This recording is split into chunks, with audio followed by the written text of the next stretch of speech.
Like many people from Northern Ireland, my wife and I chose to leave our country to escape the Troubles. Both of us grew up in the 1970s and 80s. Murder, terror, hatred and sectarianism were the themes of our childhood. By the mid-90s, the idea of raising a family in Northern Ireland was unconscionable.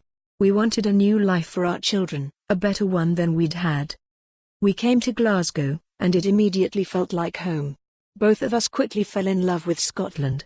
We've long considered ourselves adopted Scots. Our two daughters are Scottish to their core. That makes us very proud. There's much to admire about this country and its people. When we arrived, new Scottish friends thought it funny that we'd come to Glasgow to escape sectarianism. But to us, Rangers and Celtic and a few Orange and Republican flute bands and marches were almost laughable in themselves. If that's what the Scots called sectarianism, we thought, then we'd nothing to fear. Though we always wondered to ourselves, why the hell did the otherwise intelligent Scots accept this ugly hangover from Ireland in their society? But to us all that mattered was that the orange and green yobs weren't gunmen. Football hooliganism wasn't political murder. Back then, Scottish sectarianism was so mild, in my eyes, compared to what had gone on back in Northern Ireland, that it was almost invisible to me. And it remained that way for a long time.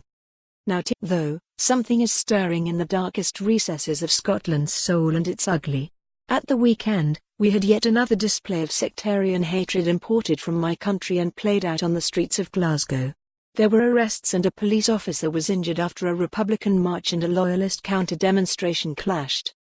The parade was organised by the West of Scotland Band Alliance, ostensibly over Bloody Sunday. The far-right National Defence League organised the counter-protest. Hundreds of police were deployed. Missiles were thrown. Back in August there was a riot in Govan when a similar scenario played out. A Republican flute band was met by Loyalist demonstrators.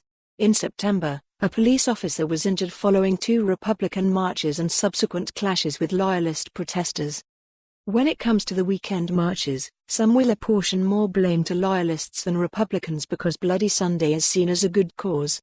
I'd say this, calling for the truth about Bloody Sunday, and the prosecution of British soldiers involved in the murder of civilians, is the right thing to do. I support that fully. However, nobody needs lessons from Republican flute bands any more than they do from extremist Loyalists. The messenger matters, not just the message. And as so many people from Northern Ireland who now live in Scotland think, why are these marchers, on both sides, bringing the hat for more on this story? Visit the news article link.